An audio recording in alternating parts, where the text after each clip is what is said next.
I'm going to show you guys how to get more life out of your minnow on your jig head so you don't keep losing it using the proper jig head, and also how to use a stinger with a better hookup ratio. Now to start off, you got to go to the tackle section and get the proper jig head. Yes, it does matter. I'm just going to show you guys why. This is a wide gap and this is a skinny gap. And the main thing is when you're putting it in the fish, the bigger the gap, the easier it is to get the hook back and out the top of the head.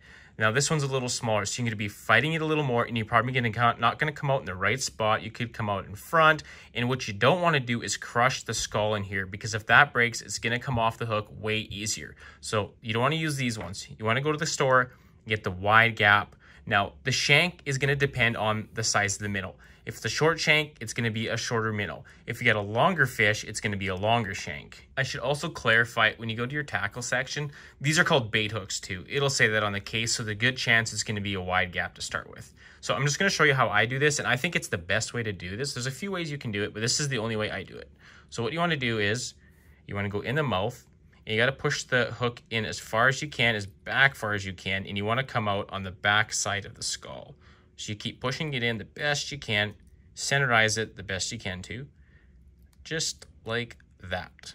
So we're right behind the skull right here. We could have went a little farther that time, but that's pretty much the general idea. Like, we're just behind the skull. So if you come up in the front right here, it's going to crack and it's going to come out a lot easier, so you're going to get way less casts. But either way, if you're casting with minnows, you're going to be replacing them more and more. So it's kind of expensive. This is the game changer right here.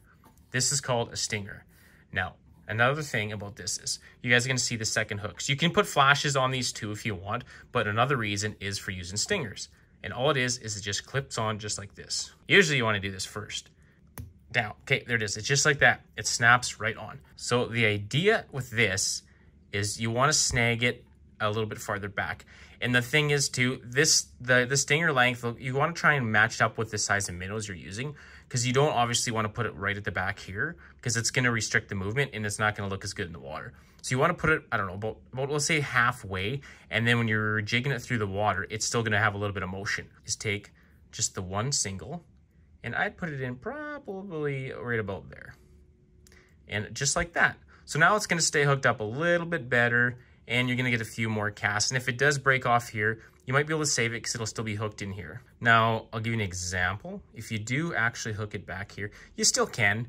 The one benefit right now, because it's the wrong size here for the fish and the length, is that it will probably stay hooked up a little easier because there'll be tension on here and there. But now if you're going through the water, it'll still move a little bit, but not quite as much if you hook it up a little bit farther. So a little more casts, and you will also get a little better hookup ratio. That's it. Pretty simple. If you guys like it, help me out, subscribe. Thanks a lot.